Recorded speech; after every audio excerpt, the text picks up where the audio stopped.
Hey everybody, KC here. So yes, I'm still in Monterey, California, and boy, I gotta tell you, it is spectacular here. The weather is absolutely gorgeous. I know the rest of the world is sweltering, especially all around the United States. I don't want to leave, it's so spectacular here. Don't tell Mrs. Content Guy. Anyway, today we have for you, as promised, we have a video of the Retailer Roundtable that I did last week at the Organic Produce Summit in Monterey, featuring three really interesting retailers. We have Abhi Ramesh, who is the CEO and founder of Misfits Market, an e-commerce business. Daniel Bell is Director of Produce at Grocery Outlets. And we have Sonya Constable, who is the Vice President of Produce with Sprouts. And what I told you on Fridays was that, in fact, it's a really interesting group of retailers, because two of them, Abhi and Sonya, they don't come from the food business. They don't come from produce. Abhi's got a technology background. Sonya comes from retail, but not food retail. Daniel's been in the business for more than 30 years.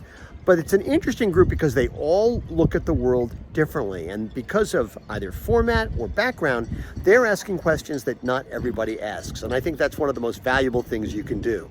So I hope you enjoyed this conversation conducted at the outstanding Organic Produce Summit with Abhi Ramesh, Daniel Bell, and Sonya Constable. So I'd like to actually start where the introduction ended. Here we are, we're going to do the Retailer Roundtable, and two of the retailers on the stage are relatively new to the produce business. And so I'd sort of like to start there, because in our previous conversations, one of the things that you both said to me separately, not knowing the other person had said it, was that you both said some version of the US food system is essentially broken. And so I'd like to start there. And Abhi, what did you mean? What were you referring to when you said that? How is it broken, and how do you think it needs to be fixed? Yes. So you heard some of the statistics from the Divert CEO. I think it's broken in a few different ways. I think first and foremost, the food waste problem that we'll talk about at length here. The fact that a third, plus or minus, you guys have heard different numbers, 30 to 40% of the food that we grow today here in the United States doesn't actually make it to consumption. It gets wasted sometime along the way. So I think that's one massive way that food system's broken. The second piece to it, which is it's near and dear to our hearts here at Misfits Market, is accessibility as well. So the reason I started Misfits 5 years ago was I remember being in suburbs of Philadelphia and seeing that while farms 20 miles away were throwing out fresh produce, you'd have folks that only had access to like cheesesteaks and potato chips at bodegas 20 miles away. So the accessibility problem is another huge way that food system's broken, because you have food waste on one hand, and you have folks that don't have access to healthy, fresh, affordable food on the other hand. And then I think you have a lot of different things in between, right? I think you have consumers that are maybe not fully educated on what's actually happening in the food system. I think that's what we'll talk about in a second here as well, like why food goes to waste, and a lot of the sort of damaged products we're seeing out there. It's because the consumer doesn't understand, and I think we can do a better job of education. So I think those are kind of the pillars that we think about. But yes, I 100% agree with that statement. Today, the food system is essentially broken, but I think that there are ways that we can fix it. I think the folks here, we're all working diligently to do that, but I think it's going to be an all hands effort to get there. I'm still trying to process the idea that cheesesteaks are a problem, but I'll get past that. Sonya, build on that. When you said to me the food system is essentially broken, what did you mean? Yeah, and I think, if I start with just the core fundamental of it is the customer doesn't have access to fresh, healthy produce every day for every customer. And to me, that's the problem, where there's people out there that we know we want to be healthy. We know people want to put healthy food on the table, and they can't because they don't have access to the products. I think one of the other things that we talked about was the fact that in produce, I'm new, but Mother Nature is real, and she's very clear to us that she is in charge.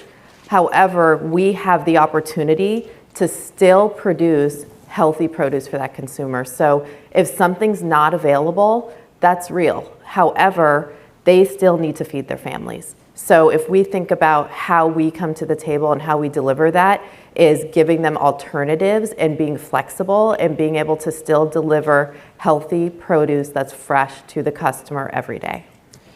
Dan, you didn't say it to me, but I'm curious your reaction from somebody who's been in the business for 30 plus years. I'll leave it to the old guy to have a different reaction. Yeah, I think broken is a hard term. I think we've got the world's best grower, packer, shippers in this country. I think there's a lot of work for us to do on making sure we have this product available for everybody, and that falls on the retailers, that falls on the government, that falls in so many different places of responsibility. I just think broken is a hard word to use for it. Let's start, so for people who are not entirely familiar with your different business models, Sonya, tell us just very quickly, what's your secret sauce at Sprouts? What makes you different? Yeah, so I would say from a Sprouts standpoint is produce is the heart of our business, and that's unique when it comes to a brick and mortar store. That's the first thing you see. You see our format. We have a very open format store where produce shines in the center of the store, and that's really important to our consumer. They come to us because we have the fresh produce. They come to us because we over-penetrate in our organic offerings of produce. And they come to us because those attributes are important to them, not just in the produce area, but in other areas of the store. So organic, gluten-free, we are able to really service the attributes that the consumer is looking for because these are important to the way that they eat and the way that they feed their family. Daniel. Yeah, so for us, we're extreme discount retailer. The same people that were clapping for me a minute ago probably hate me when I say we don't do contract business because flexibility is the key to our business. It's our secret sauce, being able to react to the market, Mother Nature, and what she does. And the craziness we've all been dealing with here for the last 6, 8, 10 months. Just being able to react to where the flushes are, help the farmer, grower, packer, shippers out with that, and being flexible, which there isn't a lot of that out there in the industry now, is our biggest strength, and I think where we fit in best with the market. Abhi. Secret sauce. Secret sauce. We are a direct consumer e-commerce platform. So we don't have any retail stores. We operate out of fulfillment centers only. So we go and buy our products, produce, and now we've expanded into a lot of other items as well. We bring them into our fulfillment centers. We pick and pack in those fulfillment centers. We ship them out to consumers. And now with Imperfect and Misfits, the two brands having combined, we actually have our own last mile logistics network as well. So I think for us, the secret sauce really is it's how close we are to the consumer. We're a digital brand, so we spend a lot of time and energy thinking about what consumers are reacting to when they think about shopping online. We have a ton of data because 100% of our business is e-commerce online, so we have a lot of data on what that customer is shopping for, what ads they're reacting to, what they're not clicking and putting into their cart. So I think that sort of data-driven, consumer-first approach being an e-commerce platform. Dive a little deeper on that. In terms of the data and being able to mine the data in terms of figuring out what consumers want, I mean, specifically in terms of organic produce, can you give me an example of something that you've learned that you didn't know before, that the data said, whoa, Yeah, this is going to sound obvious, but providing information to the consumer about that piece of produce, about that piece of food, has a massive impact on our ability to move units and sell. So I'll illustrate a simple example. If we went and put broccoli that's purpling at the top on our site and listed it for sale, maybe it would sell a couple thousand units. If we put that same broccoli that's purpling on top and we had a banner that says learn about why there's purpling happening on the broccoli crown, learn about why that does not affect the flavor or the quality or anything like that, that sales might double or triple. And so one thing we spend a lot of time reflecting on at Misfits is how do we educate the consumer? Because today, a lot of the challenge with food waste is hey, if the lettuce with the brown spot is on the shelf, the customer they're not going to buy it, right? And so there's an education gap today that exists. And so our ability to go tell the story and explain why something looks the way it looks, that has a huge impact on sales volume and how we can move things. I mean, Sonya, we were talking about this just outside before, right? That that the opportunity to educate consumers really moves the needle. I mean, something I've written from Morning Newsbeat for years is that retailers can be better if they're not just a source of product, but a resource for the consumer, a resource of information. Talk a little bit about that opportunity. Yeah, so I would say it goes back to where I was going before of we know that things are going to be available different times a year, and we know that there's going to be gaps in the supply, and we need to do a better job as retailers on sharing those options with the consumer. So if I have a gap in iceberg lettuce and I'm not proud of the quality, you're not proud of the quality that we're putting out on shelf, then we need to give them an alternative. We need to help them navigate this journey. They're not the experts in produce. We need to be that expert for them and help them navigate into the right products.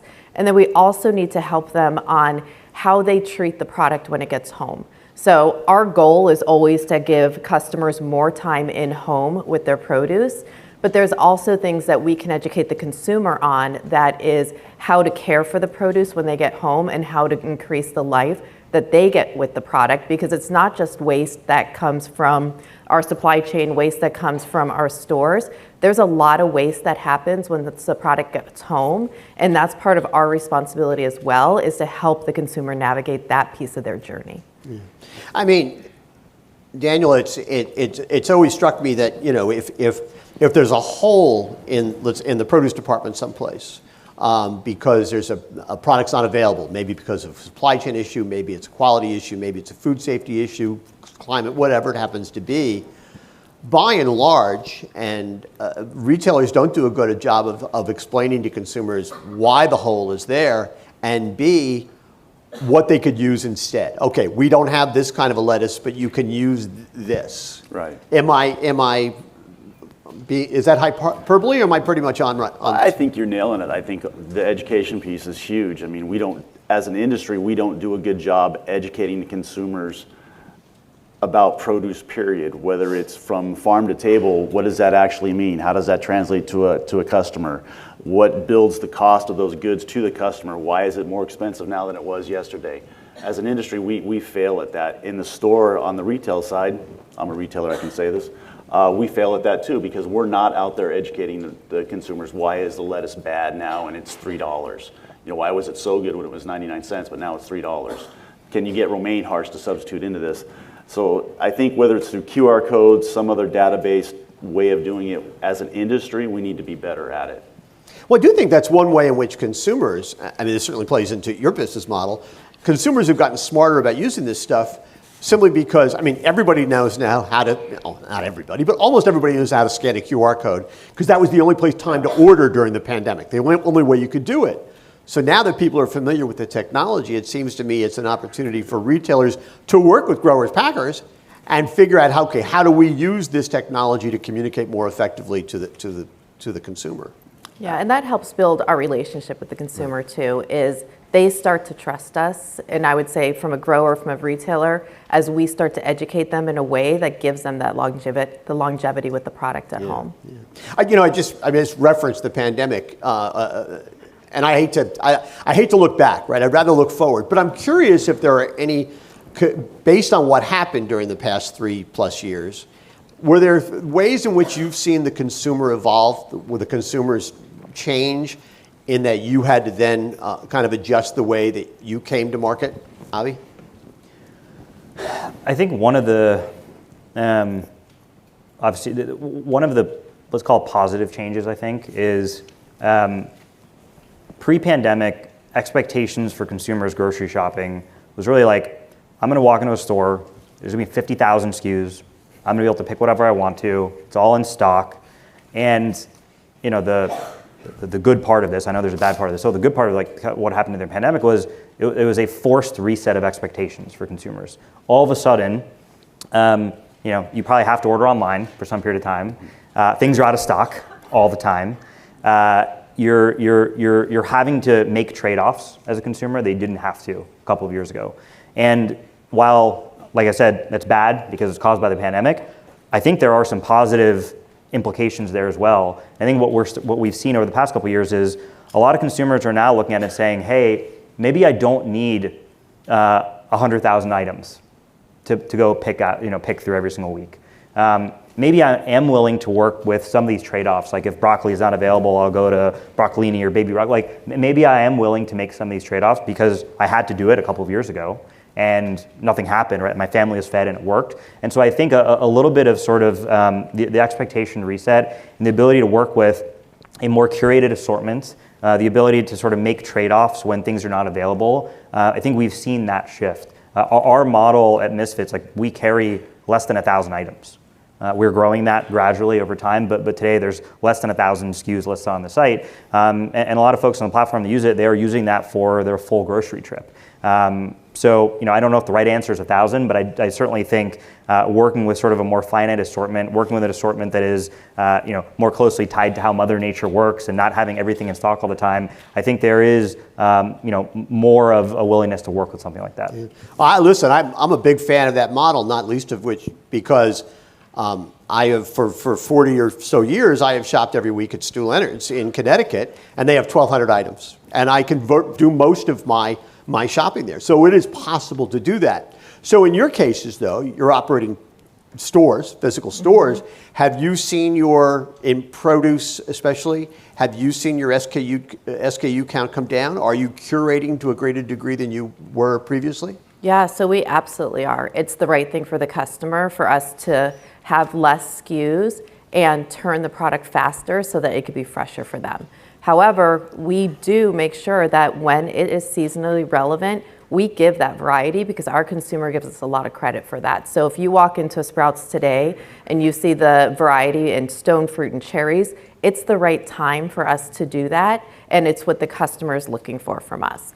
And then just to kind of tag on the changes since the pandemic, one of the other things that I would call out that I think is just incredible as far as the change in consumer is they have taken control away from us in some regards. So if you look at the way the consumer votes now for product is they use social media in a way that I've never seen before. And that's something where we have to, as retailers, show up our best every single day because the customer is voting every single day and they're voting with their audience now. So it's no longer I put a TV commercial on and I drive traffic in the store. It's, at Sprouts, we had a sandwich go viral. Like that's one of those things where who knew a $5 sandwich was going to be the key that drove customers into our store to the point of running out of turkey meat. So the customer is voting and they're voting big and they're voting with their audience. So it is up to me to deliver as a retailer every single day. And I don't know that it's a bad thing to run out, No, I think right? it's a great thing. You run out of stuff and all of a sudden people go, well, next time I hear about this thing that's viral, I've got to get there early. It's exciting, I can't afford to wait. Daniel. Yeah, I think everybody learned how to adapt during the pandemic. Consumers did, the retailers did. Consumers learned that they could try other things, they could eat other things because what they went to the stores for wasn't there, per se. Retailer-wise, we learned we had to be flexible. We had to go and be able to go in different directions. We had to fill things, try different things. At Geo, we had to try different retails, different price points that traditionally we went nowhere near, just to adapt to things. And then to the social media and all that, yeah, it's out there, it's real. Anything you do now is, it comes back to you. I'm not a social, I don't do the whole Twitter and all that stuff. But you didn't go on Threads last weekend? Surprising to a lot of people that know me, yes. But yeah, the feedback that gets out there right away and how it just goes out, especially for us, because as our model is set up, the treasure hunt, when there's something great in our stores, whether it's a $1.99 strawberry, $1.49 cherry, whatever it may be, that gets out there and it spreads fast. And that the volume that comes from that, the consumers that come in hitting that is just phenomenal, the way that plays into the business nowadays. I mean, it's been interesting because consumers have evolved in this way, but I also think that Americans expect to have everything available to them all the time, right? I mean, it used to be you would only get corn at certain times a year, and now they expect to have great quality corn all the time. And so I think it is there's two forces, it seems to me, they're kind of working against each other here, right? The American expectation that everything should be available to us all the time and it's got to be high quality. And okay, I learned during the pandemic that one ply is a sacrifice. And come on, that was That's the only toilet paper joke you're going to hear at this conference, I guarantee. But right, so those things I think are working against each other. Am I right about that? Yeah, but I think that goes back to what we said before on education, is we need to do a better job educating the customer on when it's the right time to buy certain things. There's stuff that, yeah, we can figure out how to get it year-round and how to get that healthy year-round supply that's fresh. But the consumer, if they listen and if we do a good job telling them, they know that there are certain times a year that you're going to have cherries and they're going to be incredible and they're going to be local and the quality and the flavor and everything about them is going to be great. And we have to make sure that they understand that's a limited time program and we'll have something else that's great later. But right now, get it while you can. But we need to tell them that and we need to educate them on that. So here's the deal. I decided after watching it that it was running a little long. And I wasn't sure you were going to be able to absorb the whole thing in one sitting. So I'm carving it up into two parts. So that finishes part one. We'll have part two of my conversation with these three terrific retailers tomorrow on Morning Newsbeat.